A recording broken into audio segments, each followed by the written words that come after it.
ngibhekele kumama nabachamane omama obaba abantu abasha worship team. Bazalwane ngiyabonga uNkulunkulu ngalesi sikhathi sisahlangene kule ndawo. Igama lami ngingumamdladla mntwana kaNkulunkulu osindisiwe omthandayo kakhulu uNkulunkulu. Amen. Nje ngalomzuzu njena ngiyambonga uNkulunkulu ukuthi sikwazile ukufika sonke singabona sibaningi namhlanje sizokhonza uNkulunkulu. Amen. Siku celebration yokubonga uJesu ehleze emhlabeni ezofela izono zethu. Sibonga ukuthi ke noma sihlangene kule ndawo asizi nje njengomkhuba wabanye kepha kule ndawo ngoba sinokuqonda ukuthi thina sifelwe nguJesu. Amen. Si understand ipurpose yakhe yokuze ezofela emhlabeni ukuthi kwakuwukuthi sisindiswe ezonweni zethu. Khona abanye abantu ababengazi nokuthi banezono namhlanje abakazi ukuthi banezono edinga ukuthi sithethelelwe uJesu. Amen.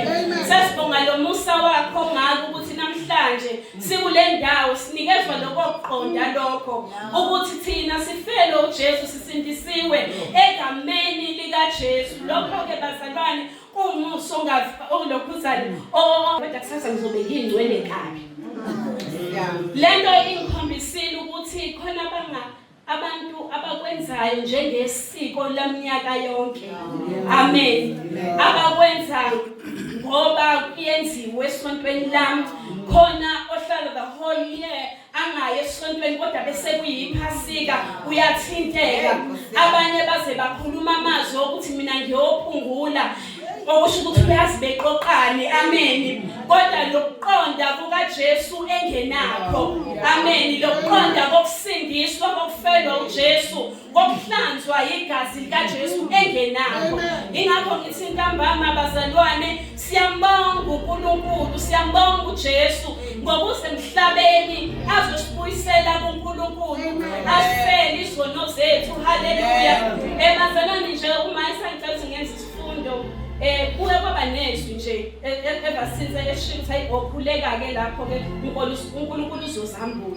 So benginalokho ukukhuleka ke nje ngilwe ngiphenqa yabona nje ngithi yabona ke le hayi ngizoshaya ke le ayathi uNkulunkulu enathi hayi ngibuye ngathi hayi angeke inkosi la ngizoshaya impela. Uyabona uNkulunkulu aphinda mbuyisele uyayibona leyo nto ukuthi noma usuyizwile ukuthi hayi cha iyashaya but kuye lithi ithi hayi le ngithame ngena le enkonzweni bengithi nje nhla nali uNkulunkulu nakukhuluma ngayo into engiyiphikisa nje lengiyiphikisa ngithi hayi akulona. Bazalwane ilokhuzane izwi esokhuluma ngalo namhlanje uJeremiya nanga nje bazalwane ukwimission and vision yebandla uJeremiya 29 chapter 11.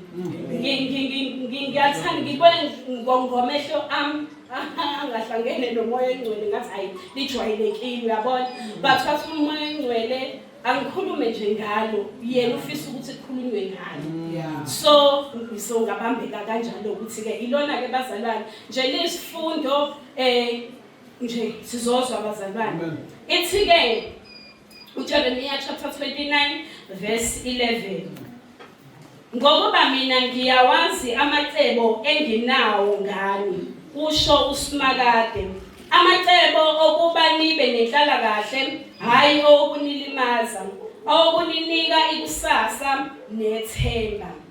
Ngeke ngambuka uNkulunkulu ngalelizwi bazalwane ngambuka edala umuntu eqala ethi asenzeni umuntu ngomfanekiso wethu asifuze. That was a plan kaNkulunkulu. Wena wakhiwe ngokwecebo likaNkulunkulu. Wena uyicebo likaNkulunkulu.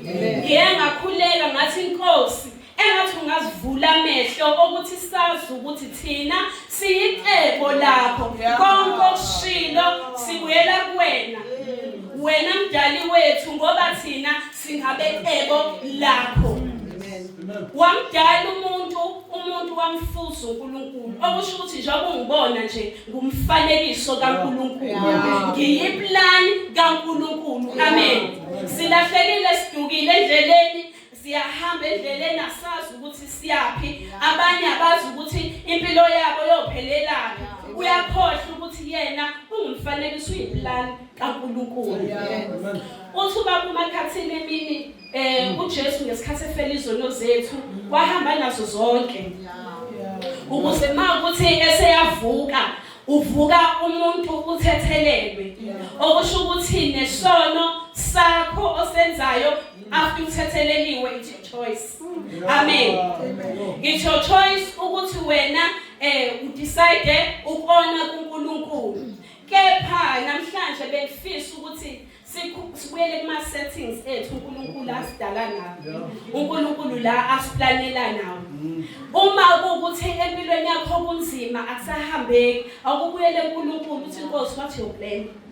Uthe wena Nkosi mina ungakhe ngokwecebo lakho wena ushile ezwini lakho. Ave limnandi izwi elisikusho simakade mesho yethu. Iselesingisi njengobhaliwe declared the Lord. Okusho ukuthi ukubuyela kuyena akangakaze waphika amazwi washilo. Ukuthi isiBhayibheli akayena umuntu ukuba qamba amanga. Akawaqamba amanga uNkulunkulu. Ake sibuyeleni uNkulunkulu bazalwane sibuke ngeplan kaNkulunkulu lokho ekushilo angeke asakujabulise kona uzowenza njengoba ushilo umuntu ukhathazeka hayi bokuyela uNkulunkulu ushilo ezwini lakhe wathi ngeke ukhathazeke uma ubona ukuthi impilo yakho ayiphumeleli you don't prosper wela uNkulunkulu uthi Nkosi what your plan nakho ngibambeka lana Nkosi nabo umzima ngihlangabana nazo ngihlangabezana nabo what your plan ushilo nje ezwini lakho hallelujah bazalwane let us live up to the plan of the Lord ake siphileni ngokwecebo likaNkulunkulu ake sikhulekeleni ukuvula umqondo nokuqulwa kwenhliziyo ukuthi Nkosi lokho kushilo ezini lakho ngoba usukushilo ngiyakholwa kuzokwenzeka nakuba ziphi izimo engiphila kuzo nanokuba ikuphi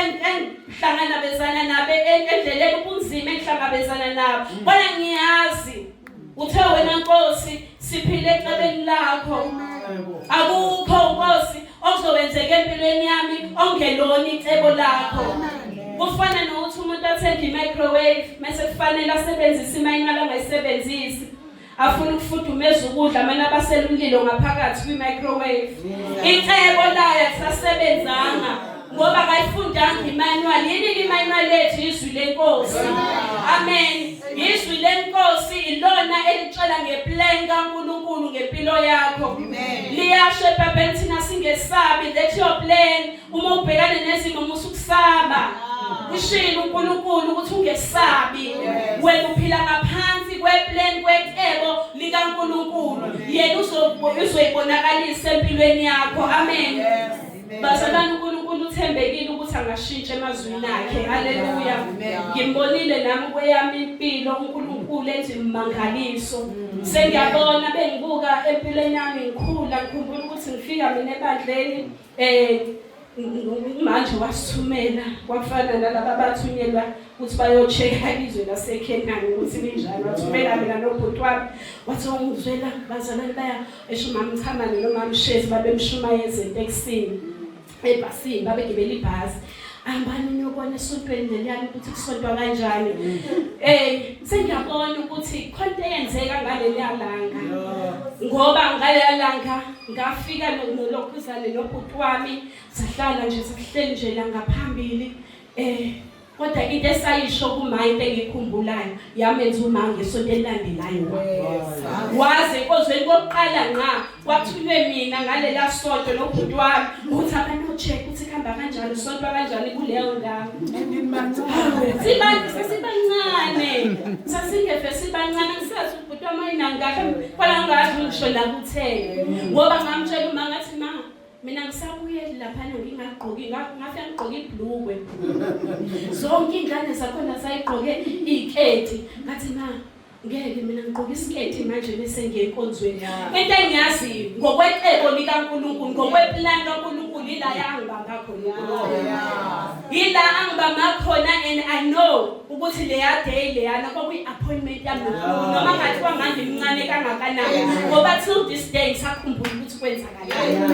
Bazalwane, uNkulunkulu usilanda kude, usilanda kude ukuthi sesingalahli icebo lakhe, sesingakhathazeka ngisheshile ukuthi singakhathazeki.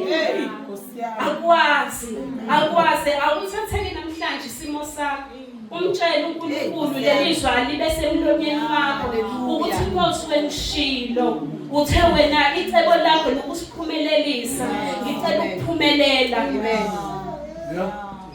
Leli cebo lakho lifisele okuhle kodwa Nkosi letha okuhle kodwa empilweni yami. uNkulunkulu uthembekile uzokwenza njengokuba eshilo ezwini lakhe. Amen. Ngiyabonga bazalwane, Nkosi ingusise.